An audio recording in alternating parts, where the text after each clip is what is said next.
Hi, I'm Major Noah Spitler. I go by AHAB. I'm the Director of Operations of the 23rd Bomb Squadron, currently deployed with the 23rd EBS.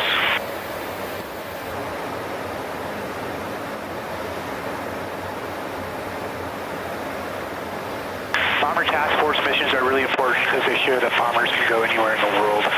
On Bomber Task Force missions, we can either fly out of a CONUS air base like Minot Air Force Base and go to another area of responsibility and execute a mission there and return back home. Or like we did on this one, we can actually deploy to an austere location or a location that we are not normally operating out of. What that provides is the ability to put firepower downrange, show our enemies that we can put bombers anywhere in the world at any time. It really allows us to flex our muscles and to hone our skills and become more prepared for a fight, and also show our adversaries that we're ready at all times.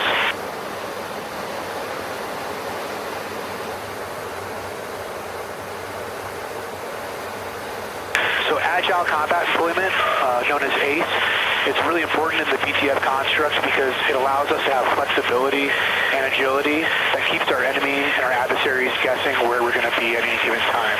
The concept of ACE allows us to take off out of a new location and land at a different location. And instead of just having the same patterns of life that our enemy can map and know where we're going to be, it allows that flexibility for us to be more survivable. It also allows us to operate with different partners in different locations than we normally would.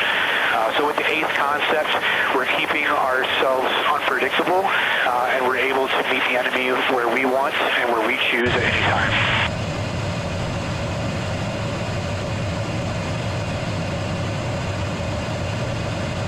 So operating in a smaller, faster footprint like we did on this BTF can be challenging because you have a lot less manpower and personnel than you normally would. You don't have the same kind of facilities that you typically would at a main operating base. And you also have a smaller kit with you, so we had less maintenance parts and pieces. So the challenge there is that you have less people doing the work than you're used to having. And so those people are going to be working long hours, and they're going to be grinding really hard to make sure the mission gets accomplished. Another difficult aspect is that you're not going to have the traditional comm nodes that you would, so it's going to make command and control a little bit more difficult. But the flip side of that is it's a really good opportunity to execute the concept of mission command. And mission command means that commanders at all levels, whether it's the Expeditionary Bomb Squadron commander or an aircraft commander, knowing what their overall commander's intent is and knowing what the mission is, they're able to carry out that mission and execute without needing to be fed information and fed decision making.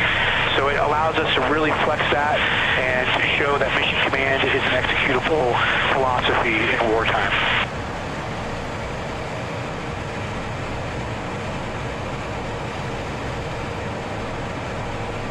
The last thing I'd like to add is I'm just extremely proud of all the men and women who deployed on this BTF.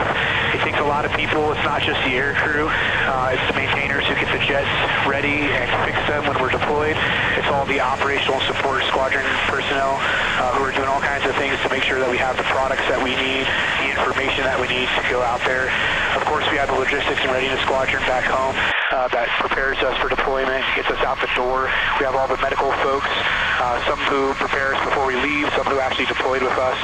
And so it's an entire 5th Bomb Wing effort in order to make a BTF happen like this. We deploy as a 23rd Expeditionary Bomb Squadron, but it's a Team Minot effort, and I'm just really proud of everybody. Everybody was professional and worked very diligently to make this a successful mission.